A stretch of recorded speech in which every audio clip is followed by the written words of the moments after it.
প্রায় মায়ের সঙ্গে আমার বিয়ে নিয়ে মতের অমিল হলেও মা আমার কাছে সবার আগে।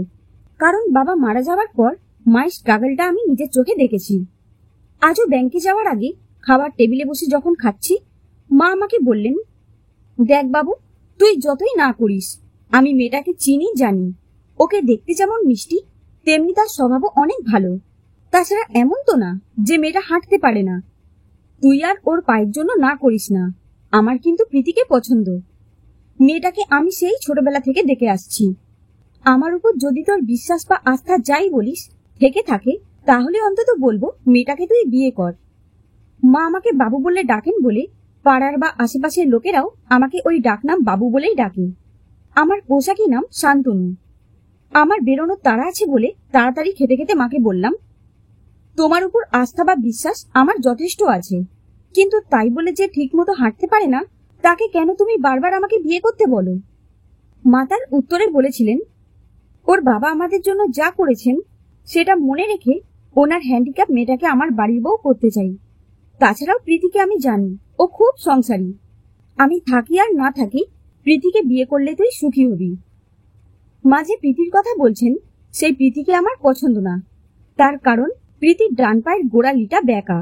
সে ডান দিকে ঝুঁকে চলে, তাও আসতে। না পারে জোরে হাঁটতে, না পারে দৌড়াতে। আজ কেন জানি না মা এই প্রীতির প্রসঙ্গ তুলতেই আমার রাগ হচ্ছিল। তাই যখন দেখলাম মা আমার কথা শুনছেন না, তখন রাগ করে খাবার টেবিল থেকে উঠে হাত মুখ ধুয়ে ব্যাংকের উদ্দেশ্যে বেরিয়ে পড়লাম।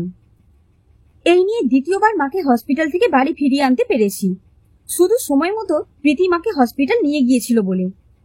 5 দিন আগে আমি মায়ের উপর রাগ করে ব্যাংকে যাব বলে বেরিয়েছিলাম। অর্ধেক রাস্তা গেছি, মা ফোন করে বললেন, তুই তো না খেয়ে রাগ করে চলে গেলি। এদিকে আমার কাল রাত থেকে পিঠের ব্যথাটা আস্তে আস্তে সরে বুকের দিকে চাপ দিচ্ছে, আর কেমন যেন দম বন্ধ হয়ে আসছে।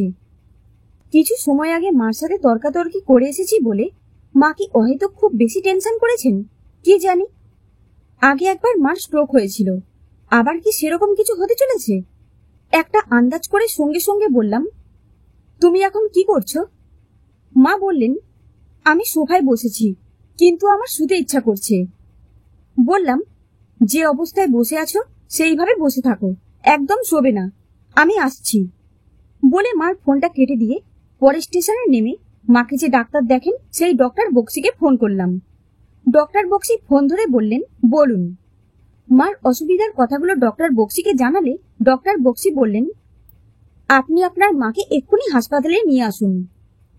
পরে ট্রেন ধরে ফিরতে আমার দেরি হয়ে যেতে পারে ভেবে দিলীপ কাকুকে ফোন করে মার কথা বললে দিলীপ কাকু বললেন, আমি তো বাড়ি নেই। ঠিক আছে, আমি প্রীতিকে বলছি সে যেন বৌদিকে এক্ষুনি হসপিটালে নিয়ে যায়। প্রায় 45 মিনিট পর ফিরতি ট্রেন ধরে স্টেশন থেকে সরাসরি যখন হসপিটালে এলাম, মা তখন স্যালাইন আর অক্সিজেন মাস্ক নিয়ে চোখ বন্ধ করে বেডে শুয়ে আছেন। প্রীতি বাইরে বসে আছে দেখে জিজ্ঞাসা করলাম, মা কেমন আছেন? প্রীতি যেখানটায় বসেছিল সেখানকার একটা সাপোর্ট নিয়ে আস্তে আস্তে উঠে দাঁড়িয়ে বলল, মাসিমাকে আনা মাত্র ডক্টর বক্সি ওনার ইসিজি আর প্রেসার মেপে সঙ্গে সঙ্গে ভর্তি করে ট্রিটমেন্ট শুরু করে দিয়েছিলেন। এখন মনে হয় মাসিমা সেন্সলেস। ঠিক আছে, তুমি বসো, আমি ডাক্তারবাবুর সাথে কথা বলছি। বলে ডাক্তারবাবু কোথায় খোঁজ করতে লাগলাম। যতবার আমি ডাক্তারবাবুর কাছে গেছি মার খবর নিতে, ডাক্তারবাবু একটা কথাই বলছেন, ম্যাসিভ অ্যাটাক হতে যাচ্ছিল। শুধু সময় মতো মেয়েটি আপনার মাকে নিয়ে এসেছিল বলে ট্রিটমেন্টটা করতে পেরেছি। এখন যতক্ষণ না ওনার জ্ঞান ফিরছে আমার আর কিছু করার নেই, অপেক্ষা করুন। প্রীতির কাছে গিয়ে প্রীতিকে ধন্যবাদ জানালে প্রীতি বলল, বাবা ফোন করে বলা মাত্র আমি একটা টোটো ধরে টোটো চালক ছেলেটির সাহায্যে মাসিমাকে নিয়ে আসতে পেরেছিলাম। টোটো চালক ছেলেটি আমার পায়ের অবস্থা দেখে তোমার বাড়ি থেকে মাসিমাকে তুলে হসপিটালে নিয়ে এসে আবার কোলে করে এমার্জেন্সি পর্যন্ত পৌঁছে দিয়েছিল। আমি বললাম, চলো তোমাকে বাড়িতে পৌঁছে দিয়ে আসি। প্রীতি বলল, না, আমি কিছু সময় থাকি, তারপর আমি একাই যেতে পারবো। আমি আর কিছু না বলে প্রীতির উল্টো দিকের একটা চেয়ারে বসে বাবা মারা যাবার পর মা কিভাবে আমাকে আজকের জায়গায় নিয়ে এসেছেন সেগুলো ভাবতে লাগলাম। বাবা যখন মারা গিয়েছিলেন আমি তখন ক্লাস 8-এ পড়ি। বাবা একটা প্রাইভেট সংস্থায় কাজ করতেন বলে তিনি মারা যাবার পর আমরা কোনো সুযোগ সুবিধা পাইনি। প্রথম 2 মাস যা করে চলে গেলেও পরের মাস থেকে একবেলা খাওয়া হলেও আর একবেলা হতো না। বাবার সাথে পাড়া দিলীপ কাকুর বন্ধুত্বটা একটু গভীর ছিল বলে মাঝে মধ্যে উনি আমাদের বাড়িতে আসতেন। বাবা মারা যাওয়ার পর সেরকমই একদিন আমাদের খোঁজখবর নিতে এসে মার কাছ থেকে সব শুনে মাকে সেদিন বলেছিলেন, বৌদি, এভাবে বসে থাকলে কিন্তু ছেলেটার ভবিষ্যৎ নষ্ট হয়ে যাবে, আপনি কিছু একটা করুন। মা তখন দিলীপ কাকুকে বলেছিলেন, কি যে কাজ করব দাদা বুঝতে পারছি না। দিলীপ কাকুই সেদিন বলেছিলেন, আপনি জামা কাপড় ইস্ত্রি করতে পারবেন?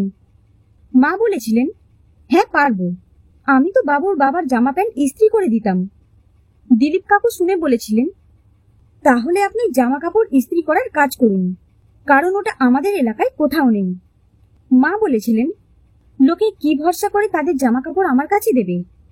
দিলীপ কাকু সেদিন মাকে সাহস দেওয়ার জন্য বলেছিলেন, প্রথম প্রথম আপনাকে বাড়ি বাড়ি গিয়ে সবাইকে বলতে হবে, তারপর দেখবেন এক এক করে অনেকেই দেবে। বলে দিলীপ কাকুই সেদিন তার নিজের জামা প্যান্ট দিয়ে বলেছিলেন, ভালো হোক বা মন্দ হোক আমার জামা প্যান্ট দিয়েই শুরু করুন। আমার মা সেদিন সব লোকলজ্জা ভুলে বাড়ি বাড়ি গিয়ে জামা কাপড় নিয়ে এসে ইস্ত্রি করে আবার সেই সব বাড়িতে পৌঁছে দিয়ে আমাকে নিয়ে বাঁচার লড়াইতে নেমে পড়েছিলেন।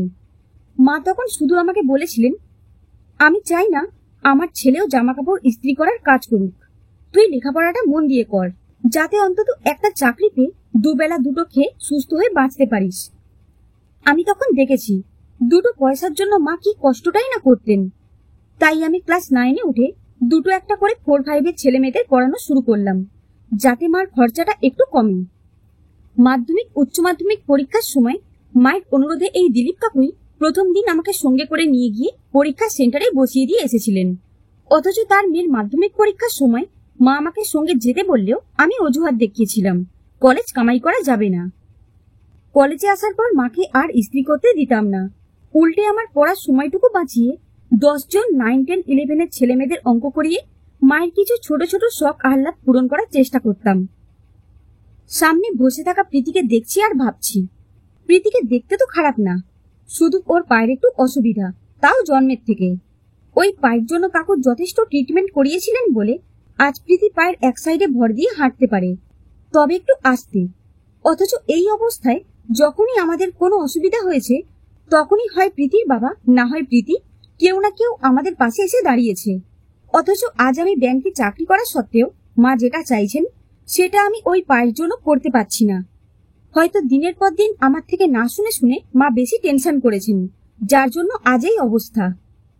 প্রীতিকে দেখে একটা অটো চালক যদি সাহায্যের হাত বাড়িয়ে দিতে পারে, তাহলে ক্রমাগত যে বা যারা আমাদের সাহায্য করছে তাদের পাশে আমি কেন দাঁড়াচ্ছি না?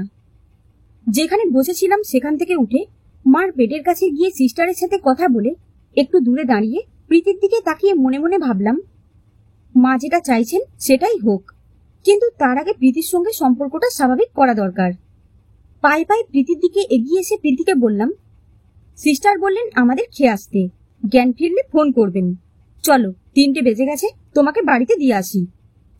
প্রীতি একটা সাপোর্ট নিয়ে দাঁড়াতে যাচ্ছিল, আমি আমার হাতটা বাড়িয়ে দিয়ে প্রীতিকে সাপোর্ট দিলে প্রীতি আমার হাতটা ধরে দাঁড়িয়ে বলল, মাসিমা বলছিলেন তুমি নাকি সকালে না খেয়ে বেরিয়ে গিয়েছিলে। বললাম, আসলে ট্রেনের সময় হয়ে গিয়েছিল বলে খাবার শেষ করতে পারিনি। প্রীতি বলল, ঠিক আছে চলো, আমাদের বাড়িতে গিয়ে মা যা রান্না করেছে তাই দুটো খেয়ে নিও। আমি কিছু না বলে হাসলাম। প্রায় 2.5 দিন জমে মানুষের টানাটানির পর মা চোখ খুলে তাকালে আমি খুশিতে কেঁদে ফেলেছিলাম। 5 দিনের দিন মাকে হসপিটাল থেকে বাড়িতে নিয়ে এসে বললাম, কাল থেকে কিন্তু আমার আর কামাই করলে হবে না, ব্যাংকে যেতে হবে। তুমি বরং প্রীতিকে তোমার কাছে ডেকে নিও, আর পারলে দিলীপ কাকুকে বলে দিও 2-3 মাস পরে প্রীতির আর আমার একটা বিয়ের ডেট দেখতে। আমার কথা শুনে মা আমার মুখের দিকে কিছু সময় তাকিয়ে থেকে আমাকে জড়িয়ে ধরে বললেন, আমি খুব খুশি হয়েছি, তুই দেখিস প্রীতি খুব লক্ষ্মী মেয়ে।